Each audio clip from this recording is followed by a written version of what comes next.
तो लाभ होनी हाँ बांट कथा कौच ଶ୍ୱଶୁର 5,000 ଯଦି ତାର ଲାଭ ହେଇଥାନ୍ତା ନା ସେ ଆଉ ହରିଙ୍କ ଗାଁର ସବୁଠୁ ବଡ଼ ବିଲ୍ଡିଂ ସେ କରିଥାନ୍ତା କାଇଁ ସେ ଅଥଚ ତାର ଘର ନାହିଁ। ଆଉ ହରିଙ୍ଗାରେ ଆଉ କୋଉ ବାଟ ଏତେ ବଡ଼ ଦୋକାନ ହଁ କିନ୍ତୁ ସତ କହୁଛି ତାର ତା ଭଳିଆ ଘର ନାହିଁ। ସିଏ ଯେମିତିଆ ଘରେ ରହିବା କଥା।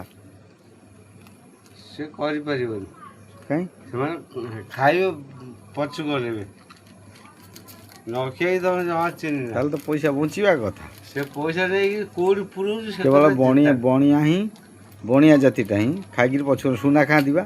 ସୁନା ଖାଇବେ ହଗିଦେବେ ତାକୁ ଧୋଇବେ ନ ଖିଆଇ ହେଉଛି ସେଇଆ ଆକୁ ଚିହ୍ନିବା ହେଉଛି ମହା କଷ୍ଟ।